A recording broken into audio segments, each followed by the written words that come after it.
Migraine headaches കാരണം വളരെയധികം ബുദ്ധിമുട്ടുന്ന ഒരുപാട് പേരുണ്ട്. അപ്പോൾ ഇതിന്റെ റിപ്പീറ്റഡ് ആയിട്ടുള്ള അറ്റാക്സ് വരികയും റിപ്പീറ്റഡ് ആയിട്ട് നമുക്ക് തലവേദന വരികയും ഇതിന്റെ തീവ്രത ഒക്കെ വളരെ കൂടുതലായത് കാരണം ഒരുപാട് പേര് നമ്മുടെ ലൈഫിന്റെ ക്വാളിറ്റിയെ തന്നെ അത് ബാധിക്കാറുണ്ട്. അപ്പോൾ ഇന്ന് ഈ വീഡിയോയിലൂടെ നമ്മൾ മൈഗ്രെയിൻ ഹെഡേക്സിനെ നമുക്ക് പ്രോപ്പറായിട്ട് എങ്ങനെ മാനേജ് ചെയ്യാം എന്ന് നോക്കാം. അപ്പൊ മൈഗ്രെയിൻ സ്ഥിരമായിട്ട് വരുന്നവർക്കറിയാം, നമുക്ക് ഇതിനൊരു കുറച്ച് ട്രിഗറിംഗ് ഫാക്ടേഴ്സ് ഉണ്ട്. അതായത് ചില ഫുഡ് കഴിക്കുമ്പോൾ അല്ലെങ്കിൽ ചില ലൈഫ് സ്റ്റൈലൊക്കെ പെട്ടെന്ന് തന്നെ ഈ അറ്റാക്സ് വരുത്തും. അപ്പൊ ആ ട്രിഗറിംഗ് ഫാക്ടേഴ്സിനെ നമ്മൾ മെല്ലെ മെല്ലെ നമ്മുടെ ലൈഫ് സ്റ്റൈലിൽ നിന്ന് അവോയ്ഡ് ചെയ്ത് കൊണ്ടുവരിക എന്നുള്ളതാണ് ആദ്യം നമ്മൾ ചെയ്യേണ്ടത്. അപ്പൊ തന്നെ നമുക്ക് ഇതിനൊരു മാർക്കബിൾ ഡിഫറൻസ് കാണാനായിട്ട് പറ്റും. ഒഴിവാക്കേണ്ട കാര്യങ്ങളൊക്കെ അങ്ങോട്ട് ഒഴിവാക്കി കഴിയുമ്പോൾ നമുക്ക് ഈ നമ്പർ ഓഫ് അറ്റാക്സിനെ കുറച്ചുകൊണ്ട് വരാൻ പറ്റും. അതിന്റെ തീവ്രത, ഇന്റൻസിറ്റിയെ നമുക്ക് കുറയ്ക്കാനായിട്ടും സാധിക്കും. പിന്നെ അത് മാത്രമല്ല, നമുക്ക് തലവേദന വന്നു കഴിഞ്ഞു കഴിഞ്ഞാൽ എങ്ങനെ നമുക്ക് ആശ്വാസം കിട്ടും എന്നുള്ളതൊക്കെ നമുക്ക് ഇന്ന് ഈ വീഡിയോയിലൂടെ നോക്കാം.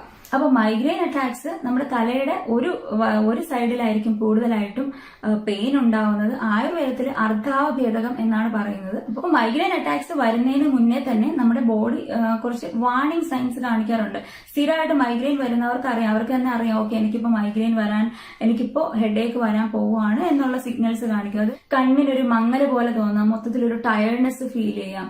അതുപോലെ തന്നെ ഫോട്ടോഫോബിയ, അതായത് ലൈറ്റിനോട് നമുക്കൊരു ലൈറ്റിനോട് ഇറിറ്റേഷൻ തോന്നുന്ന ഒരു ഡാർക്ക് സ്ഥലത്തോട്ട് മാറി നിൽക്കാനായിട്ടുള്ള ഒരു ടെൻഡൻസി. അതുപോലെ തന്നെ സൗണ്ട് കേൾക്കുമ്പോൾ നമുക്കൊരു ഇറിറ്റേഷൻ വരാം.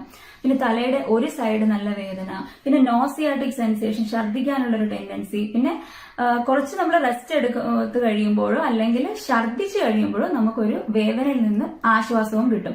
ഇതാണ് ക്ലാസിക്കൽ മൈഗ്രെയിന്റെ ഫീച്ചേഴ്സ്. ബേസിക്കലി ഇതിന്റെ കാരണങ്ങൾ പറയുകയാണെങ്കിൽ നമുക്ക് ഫാമിലിയിൽ ആർക്കെങ്കിലും ഉണ്ടെങ്കിൽ, അച്ഛനോ അമ്മയ്ക്കോ ഒക്കെ ഉണ്ടെങ്കിൽ നമുക്ക് മൈഗ്രെയിൻ വരാനുള്ള സാധ്യത കൂടുതലാണ്. പിന്നെ എന്തെങ്കിലും ഹോർമോണൽ ചേഞ്ചസ് വരുമ്പോൾ, സ്ത്രീകൾക്കൊക്കെ മെൻസ്ട്രേഷൻ, ഇപ്പൊ മന്ത്ലി മെൻസ്ട്രേഷൻ ഡേറ്റിന്റെ തൊട്ട് മുന്നേ ഉള്ള ദിവസം മൈഗ്രെയിൻ വരാൻ സാധ്യതയുണ്ട്. പിന്നെ ഓറൽ കോൺട്രസെപ്റ്റീവ് പിൽസ് യൂസ് ചെയ്യുന്നവർക്ക് വരാം. പിന്നെ അമിതമായിട്ടുള്ള സ്ട്രെസ്സും ടെൻഷനും ഉള്ളവർക്ക് റിപ്പീറ്റഡ് അറ്റാക്സ് വരാനുള്ള സാധ്യതയുണ്ട്. പിന്നെ പെട്ടെന്ന് എന്തെങ്കിലും ടെമ്പറേച്ചർ ചേഞ്ച്, നമ്മളിപ്പോ പെട്ടെന്ന് ചൂടുള്ള ഒരു സ്ഥലത്തേക്ക് പോകാൻ മൈഗ്രെയിൻ വരുത്താനുള്ള കാരണങ്ങളാണ്. മാനേജ്മെന്റ് ലൈനിലോട്ട് പോകുമ്പോൾ, അതായത് ചികിത്സ എന്ന് പറയുമ്പോൾ ആദ്യത്തെ പോയിന്റ് ഞാൻ ഈ പറഞ്ഞ പോലെ കുറച്ച് ട്രിഗറിംഗ് ഫാക്ടേഴ്സ് ഉണ്ട് മൈഗ്രെയിൻ വരുന്നവർക്ക്. ചില ഭക്ഷണങ്ങളായിക്കോട്ടെ, ചില ലൈഫ് സ്റ്റൈൽ ആയിക്കോട്ടെ, അത് നമ്മൾ കുറച്ചുകൊണ്ട് വരാം. അപ്പൊ ആ ട്രിഗറിംഗ് ഫാക്ടേഴ്സ് എന്താണെന്ന് നമുക്ക് നോക്കാം. അപ്പൊ ഇത്തരക്കാര് ഉറക്കമിളയ്ക്കാതിരിക്കുക, പ്രോപ്പറായിട്ട് 6 to 7 hours രാത്രി ഉറങ്ങാനായിട്ട് നോക്കുക. ഉറക്കം ഇളച്ചു കഴിഞ്ഞാൽ പിറ്റേന്ന് മൈഗ്രെയിൻ അറ്റാക്സ് വരാൻ സാധ്യതയുണ്ട്. അതുപോലെ തന്നെ ഫ്ലൂയിഡ് ഇൻടേക്ക് പ്രോപ്പർ അല്ലാന്നുണ്ടെങ്കിൽ നമ്മൾ ഡീഹൈഡ്രേഷൻ സംഭവിച്ചിട്ട്, അതായത് നമ്മുടെ നിർജ്ജലീകരണം സംഭവിച്ചിട്ട് നമുക്ക് മൈഗ്രെയിൻ അറ്റാക്സ് വരാം. അതുകൊണ്ട് പ്രോപ്പറായിട്ട് 10-12 ഗ്ലാസ് വെള്ളം കുടിക്കാനായിട്ട് ശ്രദ്ധിക്കുക. പിന്നെ ചില സ്ട്രോങ് സ്മെല്ലുകളുണ്ട്, ഇപ്പം അത് പെർഫ്യൂംസിന്റെ ആവാം, അല്ലെങ്കിൽ ഏതായാലും ചില തരത്തിലുള്ള സ്ട്രോങ് സ്മെൽസ് മൈഗ്രെയിനെ ഇൻഡ്യൂസ് ചെയ്യാനായി. അപ്പൊ അതൊന്ന് അവോയ്ഡ് ചെയ്യുക. പിന്നെ ഇത്തരക്കാര്യം മീൽസ് സ്കിപ്പ് ചെയ്യാതിരിക്കുക, അതായത് ആഹാരം വിശന്നിരിക്കാതിരിക്കാൻ നോക്കുക. ഇപ്പൊ ഫോർ എക്സാമ്പിൾ ഉച്ചയ്ക്ക് നമുക്ക് സമയത്ത് കഴിക്കാൻ പറ്റാതെ ഒരു 4 മണിയൊക്കെ ആയി നമ്മൾ കഴിച്ചെന്ന് വെച്ചോളൂ. അപ്പൊ അവർക്ക് ഈ മൈഗ്രെയിൻ ഉള്ളവർക്ക് മൈഗ്രെയിൻ അറ്റാക്സ് വരാം. മൈഗ്രെയിൻ ഉള്ളവർ ശ്രദ്ധിക്കേണ്ട കാര്യം എന്ന് വെച്ച് കഴിഞ്ഞാൽ, വെയിലത്ത് നമ്മൾ ഒരുപാട് വെയിലിനോട് എക്സ്പോസ്ഡ് ആവേണ്ട ഒരു സിറ്റുവേഷൻ ഉണ്ടെങ്കിൽ തല ഒന്നുകിൽ കുടയെടുക്കുക, അല്ലെങ്കിൽ തല പ്രോപ്പറായിട്ട് കവർ ചെയ്ത് വെക്കുക. കാരണം ഒരുപാട് വെയിൽ കൊണ്ടു കഴിഞ്ഞാൽ മൈഗ്രെയിൻ അറ്റാക്സ് റിപ്പീറ്റഡ് ആയിട്ട് വരാനായിട്ട് സാധ്യതയുണ്ട്. ഇനി കുറച്ച് ഫുഡ് ട്രിഗറിംഗ് ഫാക്ടേഴ്സ് ആയിട്ട് വരും. അപ്പൊ അത് കംപ്ലീറ്റ്ലി അവോയ്ഡ് ചെയ്തില്ലെങ്കിൽ പോലും എന്നും കഴിക്കുന്ന ശീലമുണ്ടെങ്കിൽ അത് കുറച്ച് വരിക. അത് കുറയ്ക്കുമ്പോൾ ഈ മൈഗ്രെയിൻ അറ്റാക്സ് വരുന്ന 2 അറ്റാക്സ് തമ്മിലുള്ള ഇന്റർവെല് കൂടുകയും ചെയ്യും, ഇന്റൻസിറ്റി കുറയുകയും ചെയ്യും. അതിൽ ആദ്യം തന്നെ ധാരാളം ചോക്ലേറ്റ് എന്നും കഴിച്ചുകൊണ്ടിരുന്നു കഴിഞ്ഞാൽ ഈ പ്രോബ്ലം മാറില്ല. ചോക്ലേറ്റ്സ് മാക്സിമം കുറയ്ക്കുക, ഐസ്ക്രീംസ്, പിന്നെ അതുപോലെ തന്നെ കോള ഐറ്റംസ് എല്ലാം, കാർബണേറ്റഡ് ആയിട്ടുള്ള ഡ്രിങ്ക്സ് മാക്സിമം കുറച്ചുകൊണ്ട് വരിക. കോഫി മാക്സിമം കുറയ്ക്കുക, ഐസ്ക്രീംസ്, പിന്നെ അച്ചാർ, ധാരാളം എരിവും പുളിയും എന്നും നമ്മുടെ ഡയറ്റിൽ ഉൾപ്പെടുത്താതിരിക്കുക. പിന്നെ അതുപോലെ തന്നെ അച്ചാറുകളിൽ വിനീഗർ ഒക്കെ ഇട്ടിട്ടുണ്ടെങ്കിൽ നമുക്ക് റിപ്പീറ്റഡ് ആയിട്ട് അറ്റാക്സ് വരാനുള്ള സാധ്യതയുണ്ട്. അതെന്നും കഴിക്കരുത്. ചീസ് അവോയ്ഡ് ചെയ്യുക. പിന്നെ വേറൊരു കാര്യം, നമുക്കിപ്പോ മൈഗ്രെയിൻ അറ്റാക്സ് വരുമ്പോൾ ശരീരം തന്നെ ഒരു വാർണിംഗ് സൈൻ കാണിക്കും. ഞാൻ നേരത്തെ പറഞ്ഞല്ലോ, ആ സമയത്ത് ഒരു കാരണവശാലും നിങ്ങൾ പോയിട്ട് ഒരു ആശ്വാസം കിട്ടാനായിട്ട് കോഫിയോ അല്ലെങ്കിൽ ഐസ്ക്രീമോ ഒന്നും കഴിക്കാതിരിക്കുക. കാരണം അങ്ങനെ കഴിച്ചിട്ടുണ്ടെങ്കിൽ പെട്ടെന്ന് തന്നെ മൈഗ്രെയിൻ അറ്റാക്സ് വരികയും ചെയ്യും. അതിന്റെ ഇന്റൻസിറ്റി വളരെ കൂടുതലുമായിരിക്കും.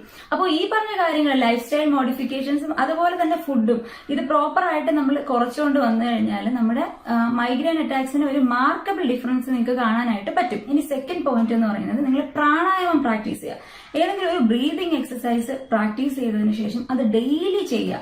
ഇത് ഇങ്ങനെ ചെയ്യുമ്പോൾ ഉള്ള ഒരു ഗുണം എന്ന് വെച്ച് കഴിഞ്ഞാൽ നിങ്ങളുടെ ഇന്റൻസിറ്റി, അതായത് വരുന്നതിന്റെ തീവ്രത കുറയും, അതിനോടൊപ്പം തന്നെ നമ്പർ ഓഫ് അറ്റാക്സ് കുറഞ്ഞു വരികയും ചെയ്യും. നിങ്ങൾ പ്രാണായാമം ഡെയിലി ചെയ്യുകയാണെങ്കിൽ മൈഗ്രെയിൻ ഉള്ളവർക്ക് മാർക്കബിൾ ഡിഫറൻസ് കാണാനായിട്ട് പറ്റും. ഇനി അടുത്ത പോയിന്റ് എന്ന് പറയുന്നത് ഒരു കാരണവശാലും മീൽസ് സ്കിപ്പ് ചെയ്യരുത്, വിശന്നിരിക്കരുത്. അടുത്ത പോയിന്റ് എന്ന് പറയുന്നത് മലബന്ധം ഉണ്ടാക്കാത്ത ഭക്ഷണങ്ങൾ നിങ്ങൾ ശീലമാക്കുക എന്നുള്ളതാണ്. അപ്പോൾ ഈ മലബന്ധം അഥവാ കോൺസ്റ്റിപ്പേഷൻ നമുക്ക് വരികയാണെങ്കിൽ, ഡെയിലി വരികയാണെങ്കിൽ ഈ നമ്പർ ഓഫ് മൈഗ്രെയിനും വരാനുള്ള സാധ്യത വളരെ കൂടുതലാണ്. അപ്പോൾ ഈസിലി ഡൈജസ്റ്റബിൾ ആയിട്ടുള്ള ഫുഡുകൾ കഴിക്കുക, അതുപോലെ തന്നെ മലബന്ധം ഉണ്ടാവാത്ത തരത്തിൽ. അപ്പോൾ നമ്മുടെ ഫുഡിൽ പഴങ്ങൾ ആഡ് ചെയ്യുക, ഫൈബ്രസ് ആയിട്ടുള്ള ഫുഡുകൾ, അതായത് നാരുകൾ അടങ്ങിയ ഫുഡൊക്കെ കഴിക്കാനായിട്ട് നോക്കുക. മലബന്ധം മാക്സിമം അവോയ്ഡ് ചെയ്ത് കൊണ്ടുപോകാനായിട്ട് നോക്കുക. ഇനി തലവേദന വന്നു കഴിഞ്ഞിട്ടുണ്ടെങ്കിൽ അതിന്റെ ഇന്റൻസിറ്റി കുറയ്ക്കാനായിട്ട് എന്തൊക്കെ ചെയ്യാമെന്ന് നോക്കാം. അപ്പൊ നിങ്ങൾക്ക് റെസ്റ്റ് എടുക്കാൻ പറ്റുന്ന ഒരു സിറ്റുവേഷൻ ആണെങ്കിൽ നിങ്ങൾ ഈ ലൈറ്റ്സ് ഒന്നും ഇല്ലാത്ത ഒരു റൂമിൽ അല്ലെങ്കിൽ കുറച്ച് ക്ലോസ്ഡ് ആയിട്ട് ഉള്ള ഒരു റൂമിലേക്ക് നിങ്ങൾ മാറുക. ഒരുപാട് ലൈറ്റും ഒരുപാട് സൗണ്ടും ഒന്നും ഇല്ലാതെ റെസ്റ്റ് എടുക്കാൻ പറ്റുന്ന ഭാഗത്തിലൊരു റൂമിലേക്ക് നിങ്ങൾ റെസ്റ്റ് എടുക്കുക. പിന്നെ മൈൽഡ് മസാജസ് കൊടുക്കുക. തലയിൽ മൈൽഡ് മസാജ്, ഭയങ്കരമായിട്ട് പ്രസ് ചെയ്തൊന്നും മസാജ് ചെയ്യരുത്. മൈൽഡ് മസാജസ്, അതായത് 2 ഫിംഗേഴ്സ് വെച്ചിട്ട് നമുക്ക് മെല്ലെ തലയിൽ മസാജ് കൊടുക്കുക. അത് സ്വന്തമായിട്ട് ചെയ്യുന്നതിനേക്കാളും വേറൊരാൾ ചെയ്യുന്നതായിരിക്കും കൂടുതൽ ഇഫക്റ്റീവ് ആയിട്ടുള്ളത്. അപ്പോൾ മൈൽഡ് മസാജസ് കൊടുക്കുക. അത് നമ്മുടെ 2 പുരികത്തിന്റെ നടുക്കും അതുപോലെ തന്നെ പുരികത്തിന്റെ എൻഡിലും ഒക്കെ മൈൽഡ് മസാജസ് കൊടുക്കുക. അതിനോടൊപ്പം തന്നെ നമ്മുടെ ഉള്ളം കാലിൽ മസാജസ് കൊടുക്കുക. ഭയങ്കരമായിട്ട് പ്രസ് ചെയ്തിട്ടൊന്നുമല്ല, നമ്മുടെ കൈ വെച്ചിട്ട് തന്നെ വേറൊരാളെ കൊണ്ട് ചെയ്യിപ്പിക്കുന്നതായിരിക്കും ബെറ്റർ. നമുക്ക് നമ്മുടെ 2 തമ്പ് വെച്ചിട്ട് മെല്ലെ ഉള്ളം കാല് മെല്ലെ മസാജ് കൊടുക്കുന്നതും നമുക്ക് തലവേദനയ്ക്ക് വന്നു കഴിഞ്ഞു കഴിഞ്ഞാൽ അതിന്റെ ഇന്റൻസിറ്റി കുറയ്ക്കാനും ആശ്വാസം കിട്ടാനും ഒക്കെ വളരെ നല്ലതാണ്. അപ്പൊ ഇതാണ് നമുക്ക് ഡെയിലി ലൈഫിൽ ചെയ്യാൻ പറ്റുന്ന കാര്യം, അതായത് ട്രിഗറിങ് ഫാക്ടേഴ്സിനെ അങ്ങോട്ട് കുറച്ചുകൊണ്ട് വരിക എന്നുള്ളത്. അപ്പൊ തന്നെ നമുക്ക് മാർക്കബിൾ ഡിഫറൻസ് ഫീൽ ചെയ്യാനായിട്ട് പറ്റും. ഇനി നിങ്ങൾക്ക് ആശ്വാസം ഒന്നും ഫീൽ ചെയ്യുന്നില്ല എന്നുണ്ടെങ്കിൽ നിങ്ങൾ കൃത്യമായിട്ടൊരു ഡോക്ടറെ മീറ്റ് ചെയ്യുക. ആയുർവേദത്തിൽ വളരെ ഇഫക്റ്റീവ് ആയിട്ടുള്ള മെഡിക്കേഷൻസ് ഉണ്ട്. ഇന്റേണലി ആയാലും എക്സ്റ്റേണൽ പ്രൊസീജിയേഴ്സ് ആയാലും വളരെ ഇഫക്റ്റീവ് ആയിട്ടുള്ള ഇതിന്റെ ഇന്റൻസിറ്റി കുറച്ചുകൊണ്ട് വരാനും മെല്ലെ മെല്ലെ ഇതിന്റെ അറ്റാക്സ്, നമ്പർ ഓഫ് അറ്റാക്സ് കുറച്ചിട്ട് പൂർണ്ണമായിട്ട് നമുക്ക് ഇത് ചികിത്സിച്ച് മാറ്റാനായിട്ട് പറ്റും. അപ്പൊ ഇന്നത്തെ വീഡിയോ ഇത്രയേ ഉള്ളൂ. മൈഗ്രെയിൻ അറ്റാക്സ് റിപ്പീറ്റഡ് ആയിട്ട് വരുന്നവർക്ക് വളരെ യൂസ്ഫുൾ ആയിട്ടുള്ള ഇൻഫർമേഷൻസ് ആണ്. അപ്പൊ നിങ്ങൾ ഫ്രണ്ട്സിനൊക്കെ ഷെയർ ചെയ്ത് കൊടുക്കുക. ചാനൽ ഇതുവരെ സബ്സ്ക്രൈബ് ചെയ്തിട്ടില്ലെങ്കിൽ സബ്സ്ക്രൈബ് കൂടെ ചെയ്തേക്കാം. താങ്ക്